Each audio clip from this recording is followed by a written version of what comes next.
Bonjour à tous, bonjour à toutes, bienvenue à ce nouveau numéro de Réussir est possible, le récap de notre interview avec le docteur Somo Modeste, économiste au Fonds monétaire international à Washington. Alors, le récap sera très court parce que je veux vraiment me concentrer sur 3 leçons importantes que j'ai pu retenir de cette très belle interview que je trouvais d'ailleurs extraordinaire avec beaucoup d'apprentissage pour moi-même que j'ai eu avec le docteur Somo Modeste que nous avons eu l'occasion de diffuser en 3 parties. Si vous avez raté un de ces numéros, je vous encourage à rapidement aller sur la page des secrets de la réussite, à regarder les numéros précédents. J'ai aussi laissé en commentaire en bas les 3 liens des 3 émissions que nous avons faites avec le docteur Somo Modeste, qui est économiste au Fonds monétaire international, qui nous a parlé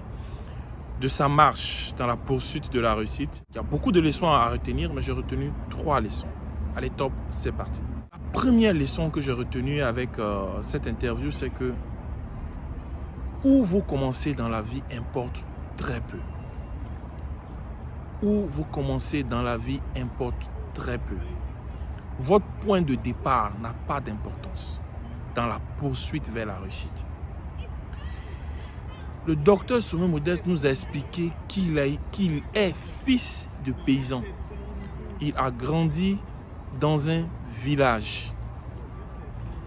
Et lorsqu'il parlait de ça, ça m'a encore rappelé, parce que moi aussi j'ai grandi dans un village, ça m'a aussi rappelé à quoi ressemblent les enfants du village. Ce sont les enfants dont les jouets sont faits de feuilles de manguier, de tiges de palmier, de jantes de moto, de vieux pneus de voitures, qui passent le temps à s'amuser dans le sable, qui très souvent s'amusent torse nu. C'est ça un enfant qui a grandi au village. C'est ça un enfant qui a grandi dans une famille de paysans. C'est cet enfant-là qui a grandi dans ces conditions, à qui il est même arrivé de ne pas pouvoir manger pendant 3 jours. Il y a des gens qui mangent 1 fois par jour. Lui est arrivé de ne même pas pouvoir trouver un repas pendant 3 jours. C'est cet enfant, que dis-je, c'est ce monsieur-là qui a commencé enfant dans ces conditions et qui a grandi pour se retrouver des années plus tard en plein cœur du monde, en plein Washington, sur la fameuse Pennsylvania Avenue, c'est-à-dire l'avenue que le président américain utilise chaque matin lorsqu'il sort de la Maison Blanche. C'est au cœur de ce monde-là que le docteur Somo Modeste s'est retrouvé dans le bureau feutré du FMI à Washington.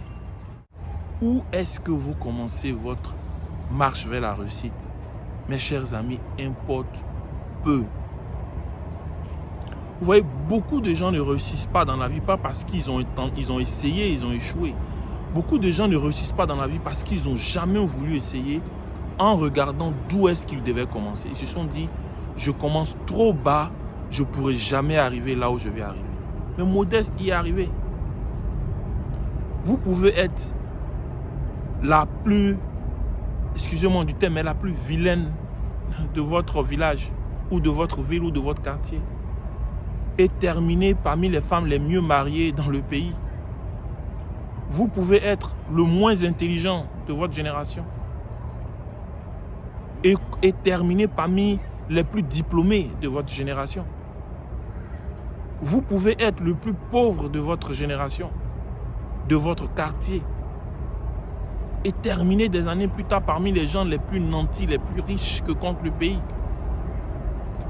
Vous pouvez être la personne avec le moins de contacts et de réseaux possibles et terminer des années plus tard parmi les personnes qui ont des networks, des réseaux qui dépassent les frontières de son pays.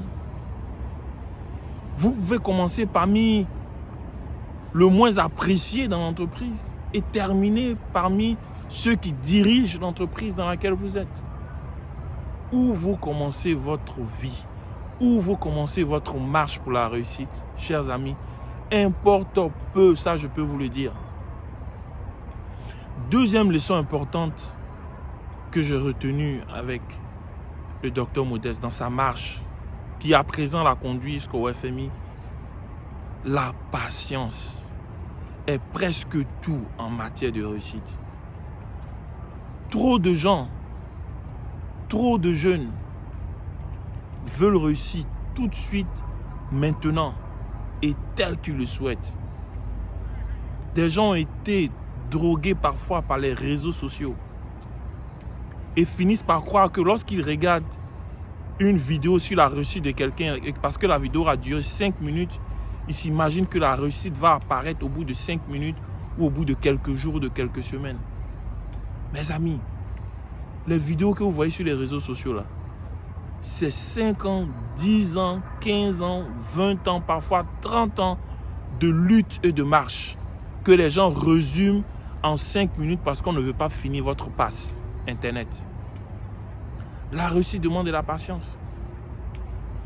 Quand vous prenez l'histoire du docteur Sommet Modeste, mais pour arriver là où il est arrivé, au FMI, avec le doctorat d'économie qu'il a, mais c'est 27 années d'études, je dis bien 27 années d'études, 7 années d'études. C'est ça qui l'a amené là où il est. Parce que si vous comptez, c'est d'abord 6 années au primaire, c'est 7 années au lycée, ça fait déjà 13. Ensuite, c'est 2 années en faculté de mathématiques, ça fait 15. Ensuite, c'est 5 années d'études à l'NCA en Côte d'Ivoire, ça fait déjà 20. Et puis, vous avez ensuite 6 années d'études au Canada pour son PhD. C'est 26, 27 années d'études. La réussite demande de la patience. Si vous n'êtes pas patient, vous aurez du mal à réussir. Vous allez peut-être réussir parce que Dieu vous a donné un potentiel dès le départ. Mais vous n'allez pas arriver à la limite de ce potentiel parce que vous aurez perdu patience en route. La réussite demande de la patience. Et puis, dernière leçon importante que j'ai retenue de sa très belle interview, c'est croyez en vous. Croyez en vous. J'en ai parlé plusieurs fois, à plusieurs reprises. Mais le docteur Sommet Modeste a une autre manière d'exprimer croyez en vous. Il dit la chose suivante. Il dit, s'il y a une seule personne qui est arrivée à faire ce que moi je veux faire, ça signifie que moi aussi je peux y arriver. S'il y a une seule personne qui est arrivée ou qui arrive à faire ce que moi je veux faire, ça veut dire que moi aussi je peux y arriver. Quand je dis ça, ou quand il dit ça, des gens vont tout de suite commencer à dire « Ah, c'est de l'orgueil ». Non, les amis, ce n'est pas de l'orgueil.